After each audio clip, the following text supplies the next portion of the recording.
Hi friends, Amit life maker YouTube channel पे आप लोगों का स्वागत है। देखिए दोस्तों, आज के सेशन में हम लोग करने वाले हैं घटना चक्र का पूर्वावलोकन क्वेश्चन। दोस्तों प्रीवियस ईयर क्वेश्चन।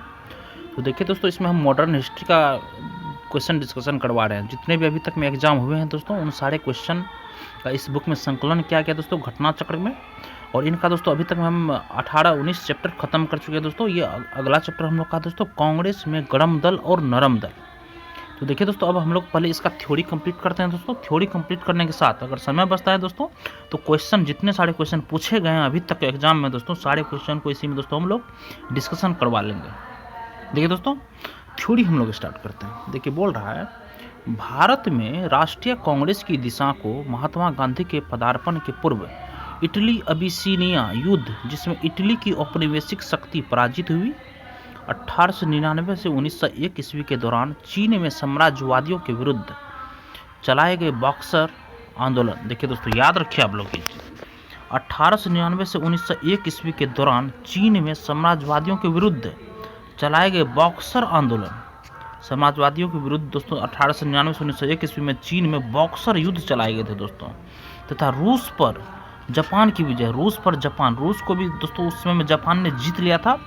इन सब ने प्रभावित किया, किंतु इनमें वर्ष 1905 में जापान की रूस पर विजय का सर्वाधिक प्रभाव पड़ा। 1905 ईस्वी में दोस्तों जापान ऐसा था कि वो रूस को भी दोस्तों जीत लिया था। उसके बाद दोस्तों जापान ने वर्ष 1905 में जारशाही रूस को दोस्तों, जारशाह का शासन होता था, जारशाही रूस को हराकर स्वयं को सैनिक दृष्टि से एक शक्तिशाली यूरोपीय देश से श्रेष्ठ सिद्ध कर दिया था। इससे इस मिथ्या भ्रम का निवारण हो गया कि गोरी जाति के लोग अजय हैं। कांग्रेस के नरम दल के नेताओं की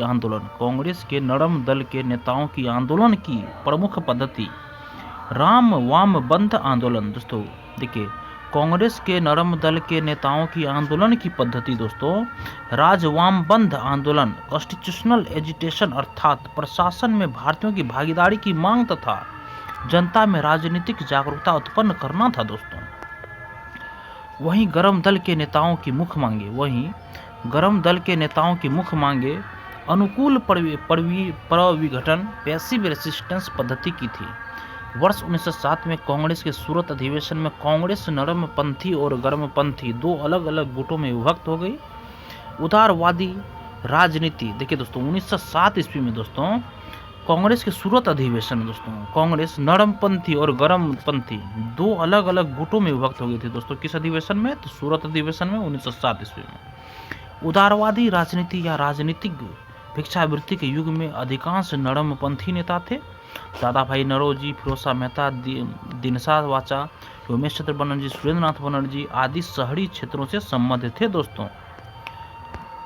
इस काल में दोस्तों कांग्रेस पर समृद्धशाली मध्य वर्गीय बुद्धिजीवियों का, जिनमें वकील, डॉक्टर, इंजीनियर, पत्रकार एवं साहित्यिक व्यक्ति सम्मिलित थे, का अधिकार था। उपाधियां और बड़े बड़े पद इन लोगों के लिए आकर्षक रखते थे दोस्तों। कांग्रेस में आने वाले ये प्रतिनिधि बड़े बड़े नगरों से आते थे तथा जनसाधारण से इनका कोई संपर्क नहीं था दोस्तों। फिरोज शाह मेहता ने स्वयं कहा था, कांग्रेस की आवाज़ जनता की आवाज़ नहीं है, परंतु उनके साथ रहने वाले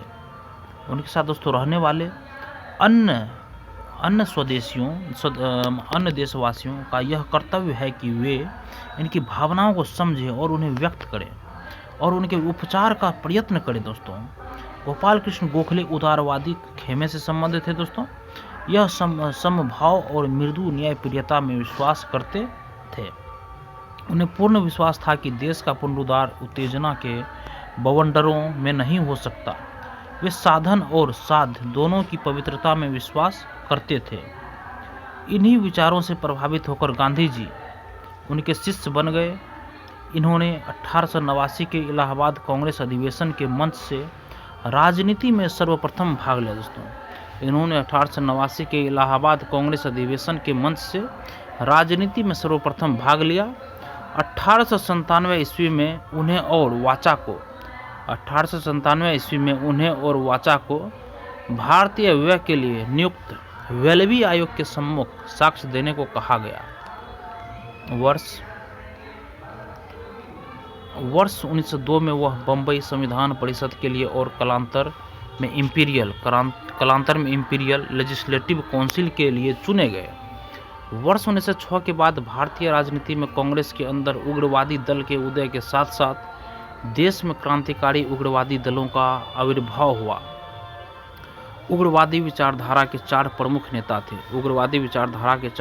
नेता थे बाल गंगाधर तिलक, लाला लाजपत राय, बिपिन चंद्र पाल तथा अरविंद घोष। ये चार थे दोस्तों। देखिए उग्रवादी विचारधारा के चार प्रमुख नेता थे दोस्तों, बाल गंगाधर तिलक, लाला लाजपत राय, बिपिन चंद्र पाल और अरविंद घोष। दोस्तों इन नेताओं ने स्वराज प्राप्ति को ही अपना लक्ष्य बनाया। उन्हें उदारवादी नेताओं की तरह संवैधानिक दायरे के अंदर अपनी मांगे मनवाने में विश्वास नहीं था। दोस्तों तिलक ने कहा कि हमारा उद्देश्य आत्मनिर्भरता है, भिक्षावृत्ति नहीं। उन्होंने कांग्रेस पर प्रार्थना, याचना तथा विरोध की राजनीति करने का आरोप लगाया। उनके नेतृत्व में कांग्रेस की प्रार्थना और याचना की नीति समाप्त हो गई। दोस्तों जहां उदारवादी दल संवैधानिक आंदोलन में, अंग्रेजों की न्यायप्रियता में, वार्षिक सम्मेलनों में भाषण देने में, प्रस्ताव पारित करने में और इंग्लैंड में शिष्टमंडल भेजने में विश्वास करता था, वहीं दूसरी ओर दोस्तों उग्रवादी दल आक्रामक प्रतिरोध में, सामूहिक आंदोलन में तथा आत्म बलिदान के लिए दृढ़ निश्चय में विश्वास करता था। दोस्तों इनके लिए स्वराज का अर्थ विदेशी नियंत्रण से पूर्ण स्वतंत्रता था, जबकि उदारवादी दल के स्वराज का अर्थ साम्राज्य के अंदर औपनिवेशिक स्वशासन था। दोस्तों लाला लाजपत राय शेर ए पंजाब के नाम से भी जाने जाते थे। दोस्तों लाला लाजपत राय शेर ए पंजाब के नाम से भी जाने जाते थे। दोस्तों भारतीय राष्ट्रीय कांग्रेस में गरम दल के नेता तथा पूरे पंजाब के प्रतिनिधि थे। इन्हें पंजाब केसरी भी कहा जाता था। दोस्तों लाला लाजपत राय, बाल गंगाधर तिलक तथा बिपिन चंद्र पाल को लाल बाल पाल के नाम से भी दोस्तों जाना जाता है। साइमन कमीशन का विरोध करते समय हुए लाठीचार्ज से लाला लाजपत राय घायल हुए, जिसके कारण 17 नवंबर 1928 को उनकी मृत्यु होगी। लाला लाजपत राय दोस्तों देखिए, लाला लाजपत राय ने इटली के क्रांतिकारी राष्ट्रपिता मेजिनी जिसे मेजिनी को बोला जाता है दोस्तों, के जीवन वृत्त को पढ़ने के बाद उन्हें अपना राजनीतिक गुरु माना तथा बाद में उन्होंने मेजिनी की उत्कृष्ट रचना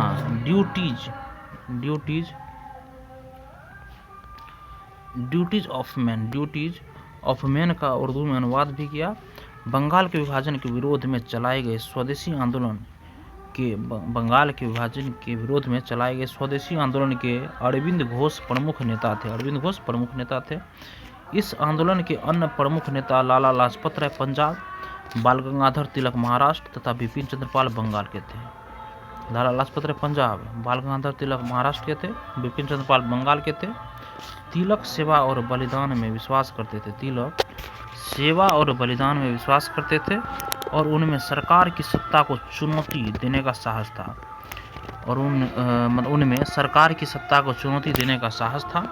सर वेलेंटाइन सिरोल ने उन्हें भारत में अशांति का जन्मदाता कहा था। बाल गंगाधर तिलक को सजा सुनाए जाने के पश्चात प्रसिद्ध विद्वान मैक्स मुलर ने दया की वकालत करते हुए यह कहा था कि संस्कृत के एक विद्वान के रूप में तिलक ने मेरी दिलचस्पी है। वर्ष 1908 में बाल गंगाधर तिलक को केसरी में प्रकाशित लेखों के आधार पर राजद्रोह का मुकदमा चलाकर 6 वर्ष के कारावास की सजा देकर मांडले जेल बर्मा भेज दिया गया। दोस्तों बाल गंगाधर तिलक को हुई इस सजा के विरोध स्वरूप बम्बई के कपड़ा मिल मजदूरों ने देश में पहली राजनीतिक हड़ताल की थी। मांडले जेल में ही उन्होंने गीता रहस्य नामक पुस्तक लिखी थी। तिलक सांप्रदायिकतावादी नहीं थे, वे प्रथम राष्ट्रवादी नेता थे जिन्होंने जनता के निकट का संबंध स्थापित करने का दोस्तों प्रयत्न किया और इस दृष्टि से वे महात्मा गांधी के अग्रगामी थे।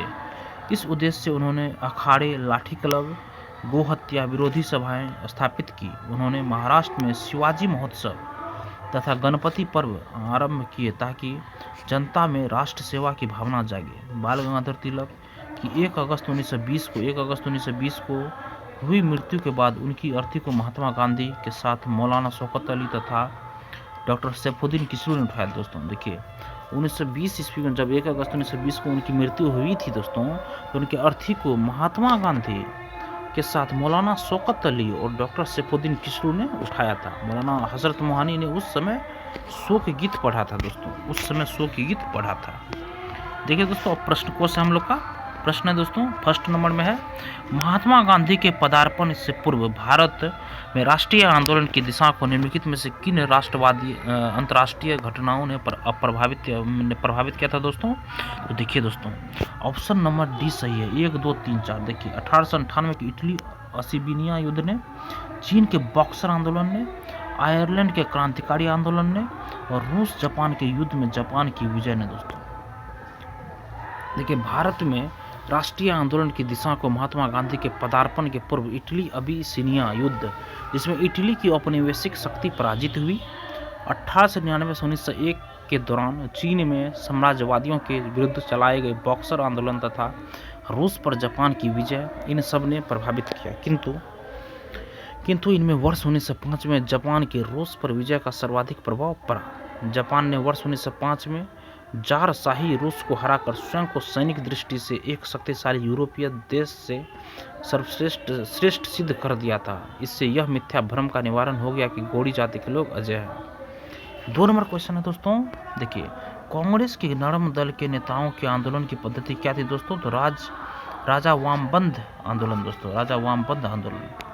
देखिए दोस्तों कांग्रेस के नरम दल के नेताओं की आंदोलन की प्रमुख पद्धति राज वामबंद आंदोलन, कॉन्स्टिट्यूशनल एजिटेशन अर्थात प्रशासन में भारतीयों की भागीदारी की मांग तथा जनता में राजनीतिक जागरूकता उत्पन्न करना था। दोस्तों देखिए दोस्तों नेक्स्ट क्वेश्चन है, निम्नलिखित में से किस आंदोलन के कारण भारतीय राष्ट्रीय कांग्रेस का विभाजन हुआ दोस्तों, जिसके फलस्वरूप नरम दल और गरम दल का उद्भव हुआ था? दोस्तों देखिए दोस्तों इसमें है स्वदेशी आंदोलन। दोस्तों स्वदेशी आंदोलन में देखिए दोस्तों स्वदेशी आंदोलन तथा विदेशी वस्तुओं के बहिष्कार के बंगाल के बाहर प्रसार को लेकर कांग्रेस के उग्रपंथी तथा नरमपंथी घरों के मध्य मतभेद व्याप्त था। नरमपंथी आंदोलनकारी स्वदेशी और बहिष्कार आंदोलन को बंगाल तक ही सीमित न रखकर उसे देश के अन्य हिस्सों तक पहुंचाना चाहते थे। वे केवल विदेशी माल के बहिष्कार से ही संतुष्ट नहीं थे, बल्कि वे चाहते थे कि अंग्रेजी हुकूमत को किसी भी तरह का सहयोग न दिया जाए। नेक्स्ट क्वेश्चन है फ्रेंड्स, अधिकतर नरमपंथी नेता थे दोस्तों शहरी क्षेत्रों से थे। दोस्तों देखिए उदारवादी राजनीति तथा राजनीतिक भिक्षावृत्ति के युग में अधिकांश नरमपंथी नेता तथा यथा दादा भाई नौरोजी, फिरोज शाह मेहता, दीनशा शाह, व्योमेश चंद्र बनर्जी और सुरेंद्र नाथ बनर्जी आदि शहरी क्षेत्रों से संबद्ध थे। इस काल में कांग्रेस पर समृद्धशाली मध्यम वर्गीय बुद्धिजीवियों का, जिनमें वकील, डॉक्टर, इंजीनियर, पत्रकार एवं साहित्यिक व्यक्ति सम्मिलित थे, का अधिकार था। उपाधियां और बड़े बड़े पद इन लोगों के लिए आकर्षण रखते थे। कांग्रेस में आने वाले ये प्रतिनिधि बड़े बड़े नगरों से आते थे और जनसाधारण से इनका कोई संपर्क नहीं था। दोस्तों नेक्स्ट है दोस्तों, निम्नलिखित में से किसने 1904 से लगातार भारत को स्वशासन देने पर बल दिया था? दोस्तों ऑप्शन डी सही है दोस्तों, दादा भाई नौरोजी। देखिए दादा भाई नौरोजी ने भारत के लिए स्वशासन या स्वराज की मांग वर्ष 1904 में इंटरनेशनल सोशलिस्ट कांग्रेस में पहली बार रखी थी। वर्ष 1905 में कांग्रेस के बनारस अधिवेशन के अपने संदेश में भी स्वशासन, सेल्फ गवर्नमेंट की बात कही थी। वर्ष 1906 के कांग्रेस अधिवेशन में अपने अध्यक्षीय भाषण में स्वराज की मांग रखी थी। दोस्तों नेक्स्ट क्वेश्चन है फ्रेंड्स, निम्न में से कौन उग्रवादी नहीं था? दोस्तों निम्न में से कौन उग्रपंथी नहीं था? तो देखिए दोस्तों ऑप्शन नंबर डी सही है, गोपाल कृष्ण गोखले दोस्तों उग्रपंथी नहीं था। देखिए दोस्तों 6 नंबर क्वेश्चन, निम्न में से कौन उग्रपंथी नहीं था? दोस्तों उग्रपंथी तो देखिए दोस्तों गोपाल कृष्ण गोखले उग्रपंथी नहीं था। दोस्तों बाल गंगाधर तिलक था, मदन लाल था, उधम सिंह था। दोस्तों देखिए गोपाल कृष्ण गोखले उदारवादी खेमे से संबद्ध थे। यह समभाव और मृदु न्यायप्रियता में विश्वास करते थे। उन्हें पूर्ण विश्वास था कि देश का पुनरुद्धार उत्तेजना के बवंडरों में नहीं हो सकता। वे साधन और साध्य दोनों की पवित्रता में विश्वास करते थे। नेक्स्ट क्वेश्चन है फ्रेंड्स, इनमें से कौन उग्र राष्ट्रवाद के उल्लेखनीय नेताओं में से नहीं था दोस्तों? तो क्वेश्चन है दोस्तों, गोपाल कृष्ण गोखले, बाद में लोकमान्य तिलक थे, बिपिन चंद्र पाल थे, लाला लाजपत राय थे दोस्तों। नेक्स्ट है दोस्तों, निम्नलिखित में से कौन उग्र राष्ट्रवादी नेता नहीं था दोस्तों? कौन?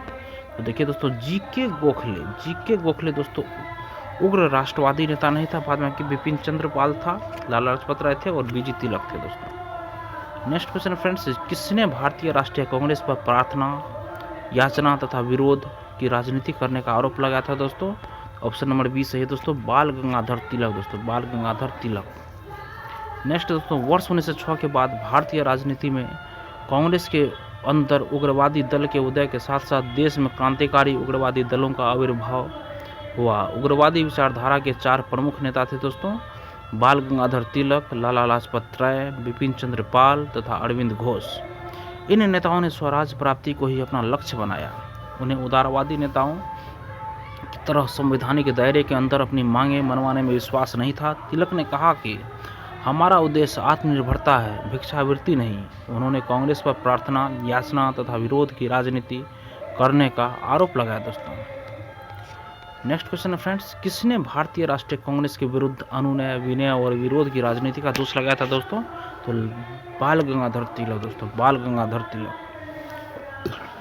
नेक्स्ट क्वेश्चन दोस्तों, कांग्रेस की प्रार्थना और याचना की नीति अंतोगत्वा समाप्त हो गई दोस्तों, बाल गंगाधर तिलक के नेतृत्व में दोस्तों। देखिए, कांग्रेस नेतृत्व की आवेदन निवेदन नीति की असफलता ने देश के अंदर और खुद कांग्रेस के अंदर असंतोष पैदा किया।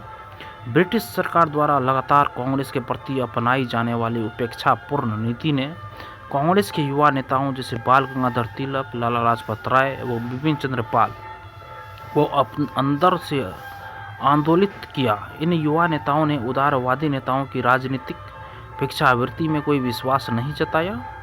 इन्होंने स्वराज प्राप्ति को अपना मुख्य लक्ष्य बनाया। बाल गंगाधर तिलक इस विचारधारा के अग्रदूत थे। उनके नेतृत्व में कांग्रेस की प्रार्थना और याचना की नीति समाप्त हो गई दोस्तों। नेक्स्ट क्वेश्चन है फ्रेंड्स, 12 नंबर क्वेश्चन है, भारतीय राष्ट्रीय कांग्रेस को किसने भीख मांगने वाली संस्था बेगिंग इंस्टीट्यूट कहा था दोस्तों? भारतीय राष्ट्रीय कांग्रेस को किसने भीख मांगने वाली संस्था बेगिंग इंस्टीट्यूट कहा था दोस्तों?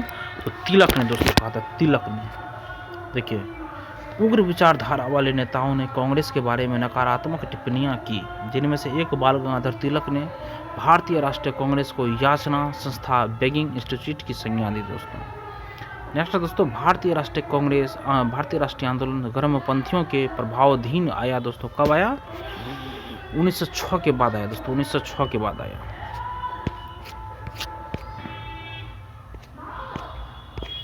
देखिए दोस्तों, वर्ष 1906 के बाद दोस्तों, वर्ष 1906 के बाद भारतीय राजनीति में कांग्रेस के भीतर गर्म दल का प्रभाव बढ़ा। गर्म दल का नेतृत्व प्रमुख कांग्रेसी नेताओं बाल गंगाधर तिलक, लाला लाजपत राय, बिपिन चंद्र पाल तथा अरविंद घोष ने मिलकर किया। इन नेताओं ने स्वराज को अपना लक्ष्य बनाया। तिलक ने नारा दिया, स्वराज मेरा जन्मसिद्ध अधिकार है और मैं इसे लेकर रहूंगा। नेक्स्ट क्वेश्चन फ्रेंड्स, निम्नलिखित में से कौन सा नेता कांग्रेस के गर्म दल से संबंधित था दोस्तों? तो अरविंद घोष दोस्तों, अरविंद घोष। देखिए, अरविंद घोष कांग्रेस के उग्रवादी विचारधारा अथवा गर्म पक्ष के नेता थे। वे गर्म दल के 4 स्तंभों लाला लाजपत राय, बाल गंगाधर तिलक, बिपिन चंद्र पाल और अरविंद घोष में से एक थे दोस्तों। 1893 से 94 ईस्वी में अपने एक लेख में उन्होंने कहा था कि कांग्रेस श्रमिक वर्ग से दूर है, अराष्ट्रवादी है और पूर्णतया असफल रही है तथा इसकी शासकों के अप्रसन्न होने के भय से स्पष्ट न कहने की नीति को उन्होंने कायरता की संज्ञा दी। उनके अनुसार कांग्रेस 6 रोग से मरने वाली है। वर्ष 1908 में पुलिस द्वारा मणिकतल्ला उद्यान में छापा मारकर जिन 34 लोगों को गिरफ्तार किया गया उनमें अरविंद घोष भी थे। सभी के ऊपर अलीपुर षड्यंत्र मामले के अंतर्गत मुकदमा चला। अरविंद घोष को 1 वर्ष की सजा हुई, किंतु बाद में साक्ष्य के अभाव में उन्हें अब अप्रसन्न होने के भय से स्पष्ट न कहने की नीति को उन्होंने कायरता की संज्ञा दी। उनके अनुसार कांग्रेस 6 रोग से मरने वाली है।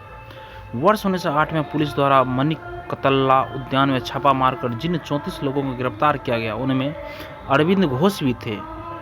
सभी के ऊपर अलीपुर षड्यंत्र मामले के अंतर्गत मुकदमा चला। अरविंद घोष को 1 वर्ष की सजा हुई, किंतु बाद में साक्ष्य के अभाव में उन्हें छोड़ दिया गया। कालांतर में वे क्रांतिकारी क्रियाकलापों से अलग होकर सन्यासी बन गए तथा पांडिचेरी चले गए। दोस्तों नेक्स्ट क्वेश्चन है, निम्नलिखित में से कौन एक उग्रवादी था? दोस्तों कौन एक उग्रवादी था? तो बिपिन चंद्रपाल एक उग्रवादी था। दोस्तों नेक्स्ट क्वेश्चन है दोस्तों, राष्ट्रीय आंदोलन में निम्न में से किसको नरम दलीय के तौर पर नहीं जाना जाता है? दोस्तों तो बाल गंगाधर तिलक को नहीं जाना जाता है। दोस्तों बाल गंगाधर तिलक को। नेक्स्ट क्वेश्चन दोस्तों, शेरे पंजाब के नाम से इनमें से कौन मशहूर थे? दोस्तों शेरे पंजाब के नाम से दोस्तों लाला लाजपत राय इनमें से मशहूर थे। शेरे पंजाब के नाम से लाला लाजपत राय मशहूर थे। नेक्स्ट क्वेश्चन है फ्रेंड्स, लाला लाजपत राय शेर ए पंजाब के नाम से भी जाने जाते थे। लाला लाजपत राय शेर ए पंजाब के नाम से भी जाने जाते थे। ये भारतीय राष्ट्रीय कांग्रेस में गर्म दल के नेता तथा पंजाब के प्रतिनिधि थे। इन्हें पंजाब केसरी भी कहा जाता है। दोस्तों नेक्स्ट दोस्तों, निम्नलिखित में से कौन भारतीय राष्ट्रीय कांग्रेस में उदारवादियों से जुड़ा नहीं था? दोस्तों तो लाला लाजपत राय दोस्तों उदारवादियों से जुड़ा हुआ नहीं था। दोस्तों बाद बाकी फिरोज शाह मेहता, गोपाल कृष्ण गोखले, दादा भाई नौरोजी उदारवादी थे। दोस्तों नेक्स्ट क्वेश्चन है फ्रेंड्स, निम्न में से किस एक को लाला लाजपत राय ने अपना राजनीतिक गुरु माना था? दोस्तों किसे? तो मैजनी को। दोस्तों मैजनी को। देखिए दोस्तों, लाला लाजपत राय ने इटली के क्रांतिकारी राष्ट्रपिता मैजनी के जीवन वृत्त को पढ़ने के बाद उन्हें अपना राजनीतिक गुरु माना तथा बाद में उन्होंने मैजनी की उत्कृष्ट रचना द ड्यूटीज ऑफ मैन का उर्दू में अनुवाद भी किया। दोस्तों नेक्स्ट क्वेश्चन है फ्रेंड्स, उन्होंने मैजनी, गैरिबाल्डी, शिवाजी तथा श्री कृष्ण की जीवनी लिखी। वे अमेरिका में कुछ समय के लिए रहे तथा वे केंद्रीय सभा के सदस्य भी निर्वाचित हुए। वे कौन थे? दोस्तों वे लाला लाजपत राय थे। दोस्तों लाला लाजपत राय थे। देखिए दोस्तों, पंजाब केसरी के नाम से प्रसिद्ध भारतीय स्वतंत्रता सेनानी लाला लाजपत राय वर्ष 1907 में 6 माह के निर्वासन के दौरान कुछ समय के लिए अमेरिका में रहे और प्रथम विश्व युद्ध के दौरान वापस लौटे। राजनीतिज्ञ के साथ साथ वह ओजस्वी लेखक भी थे। उन्होंने भगवान श्री कृष्ण, शिवाजी, स्वामी दयानंद सरस्वती, मैजनी और गैरिबाल्डी की संक्षिप्त जीवनियाँ भी लिखी। ऑन हैप्पी इंडिया और the story of my deportation उनकी अन्य प्रमुख महत्वपूर्ण रचनाएं हैं। दोस्तों नेक्स्ट क्वेश्चन है फ्रेंड्स, निम्न में से कौन मध्यम मार्गी नहीं था? दोस्तों तो बाल गंगाधर तिलक मध्यम मार्गी नहीं था। दोस्तों मदन मालवीय था, एओ ह्यूम, गोपाल कृष्ण गोखले था। दोस्तों देखिए, कांग्रेस के प्रारंभिक उदारवादी अथवा मध्यम मार्गी नीतियों से नव राष्ट्रवादियों के रूप में प्रसिद्ध लाल बाल पाल का मोह भंग हो गया। दोस्तों बाल गंगाधर तिलक इस वर्ष इस नई विचारधारा के अग्रदूत थे। दोस्तों वे मध्यम मार्गी न होकर उग्र नीतियों के समर्थक थे। दोस्तों नेक्स्ट क्वेश्चन है फ्रेंड्स, निम्नलिखित नेताओं में से कौन एक स्वदेशी के समर्थक थे? दोस्तों कौन थे? तो अरविंद घोष दोस्तों स्वदेशी के समर्थक थे। अरविंद घोष। देखिए, बंगाल के विभाजन के विरोध में चलाए गए स्वदेशी आंदोलन के अरविंद घोष प्रमुख नेता थे।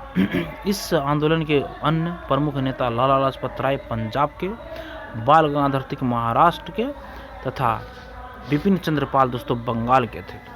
नेक्स्ट क्वेश्चन है फ्रेंड्स, निम्नलिखित में से किसे भारतीय अशांति के जनक के रूप में जाना जाता है? दोस्तों अशांति के जनक तो लोकमान्य तिलक को। दोस्तों लोकमान्य तिलक को अशांति के जनक के रूप में जाना जाता है। दोस्तों देखिए, तिलक सेवा और बलिदान में विश्वास करते थे और उनमें सरकार की सत्ता को चुनौती देने का साहस था। यह उन्हीं के प्रयत्नों का परिणाम था कि कांग्रेस सरकार की प्रशंसा करने वाली संस्था से बदलकर सरकार की आलोचक संस्था बन गई। एंग्लो इंडियन नौकरशाही उन्हें विदेशी विद्रोही समझती थी। सर वैलेंटाइन सिरोल ने उन्हें भारत में अशांति का जन्मदाता कहा था। तिलक सिरोल पर मानहानि का मुकदमा चलाने के उद्देश्य से इंग्लैंड गए थे। यद्यपि वे मुकदमा हार गए, किंतु इसका उचित प्रभाव हुआ। दोस्तों नेक्स्ट क्वेश्चन है फ्रेंड्स, बाल गंगाधर तिलक को किसने अशांति का जनक कहा है? दोस्तों तो वैलेंटाइन सिरोल ने दोस्तों बाल गंगाधर तिलक को अशांति का जनक कहा। दोस्तों नेक्स्ट क्वेश्चन है फ्रेंड्स, किसने कहा था तिलक भारतीय अशांति के जनक है दोस्तों? तो वैलेंटाइन सिरोल दोस्तों। नेक्स्ट है, निम्नलिखित में से किसे भारतीय अशांति का जनक कहा जाता है दोस्तों? तो बीजी तिलक को दोस्तों, बीजी तिलक को। नेक्स्ट है, बीजी तिलक को सजा के पश्चात निम्नलिखित में से किसने दया की वकालत की थी और कहा था संस्कृत के एक विद्वान के रूप में तिलक ने मेरी दिलचस्पी है दोस्तों? तो मैक्स मुलर ने दोस्तों। देखिए दोस्तों, नेक्स्ट है दोस्तों, बाल गंगाधर तिलक को सजा सुनाए जाने के पश्चात प्रसिद्ध विद्वान मैक्स मुलर ने दया की वकालत करते हुए यह कहा था कि संस्कृत के एक विद्वान के रूप में तिलक में मेरी दिलचस्पी है। नेक्स्ट है दोस्तों, बाल गंगाधर तिलक लोकमान्य तिलक के नाम से जाना जाने लगे जब वे दोस्तों उपयुक्त मशीन में से कोई नहीं या एक से अधिक दोस्तों। क्या है दोस्तों? ब्रिटिश सरकार ने बाल गंगाधर तिलक को पुणे के असिस्टेंट कलेक्टर रेंड की हत्या के मामले में अभियुक्त बनाया। तिलक को दोषी पाया गया और उन्हें 18 माह के कठोर कारावास की सजा सुनाई गई। जब वे जेल से बाहर आए तो वे एक राष्ट्रीय नायक, नेशनल हीरो के रूप में उभरे। इस तरह किसी एक घटना नहीं बल्कि अनेक राष्ट्रवादी कार्यों के बाद तिलक को लोकमान्य की उपाधि दी गई थी दोस्तों। 29 नंबर क्वेश्चन है दोस्तों, 1908 में 6 वर्ष के कारावास की सजा स्वतंत्रता संग्राम के किस उग्रवादी नेता को दी गई थी दोस्तों? तो बाल गंगाधर तिलक को दी गई थी दोस्तों 1908 में 6 वर्ष के कारावास की सजा।